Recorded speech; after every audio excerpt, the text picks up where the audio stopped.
कार्तिक मास महात्म्य कथा अध्याय 4 चातुर्मास के नियमों का वर्णन।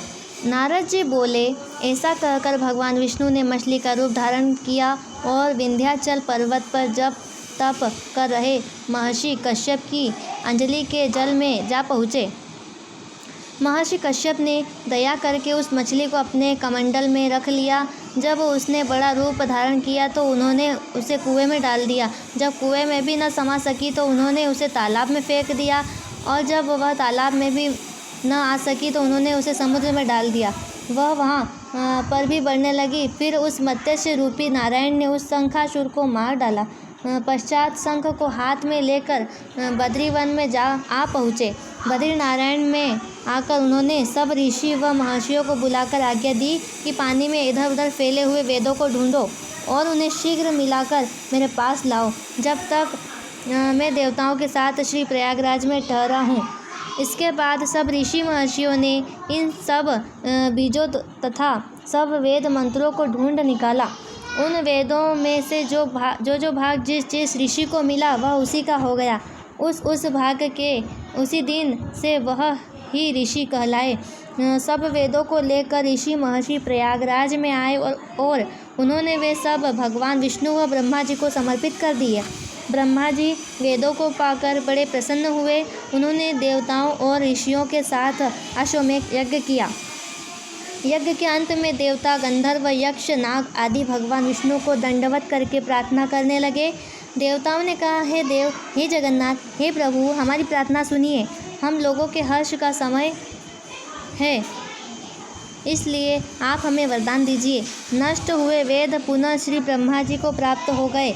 हे लक्ष्मीपते, आपकी अनुकंपा से हम देवताओं को यज्ञ का भी भाग मिला है। यह स्थान आपके प्रसाद से आज पृथ्वी भर में सर्वप्रधान पुण्य को बढ़ाने वाला, मुक्ति तथा भक्ति को प्रदान करने वाला है, परम पवित्र और अक्षय फल देने वाला हो। यह वरदान हमें दीजिए। भगवान विष्णु ने कहा, जो कुछ आप लोगों ने कहा है वह मेरा भी ध्येय है। जैसा कि आप लोगों ने कहा है, यह स्थान आज से ब्रह्म क्षेत्र के नाम से पुकारा जाएगा। इस स्थान पर गंगा जी व सूर्यपुत्री यमुना जी का संगम होगा। मैं श्री ब्रह्मा जी सहित यहाँ पर निवास करूँगा। यहाँ पर किया हुआ जप, तप तथा दान महान फलदायक होगा। पहले जन्म में किए हुए पाप, ब्रह्म हत्या आदि भी इस तीर्थराज में स्नान करने से नष्ट हो जाएंगे।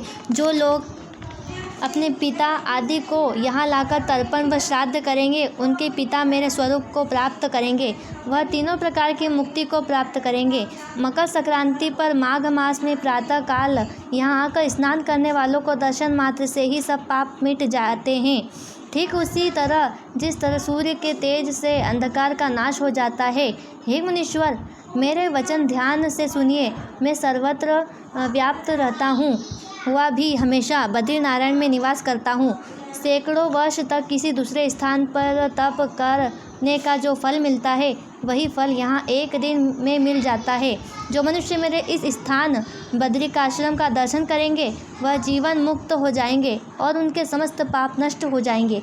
सूत जी बोले, ऐसा कहकर भगवान विष्णु अंतर्धान हो गए और देवतागण भी अपने अंशों को वहीं छोड़कर चले गए।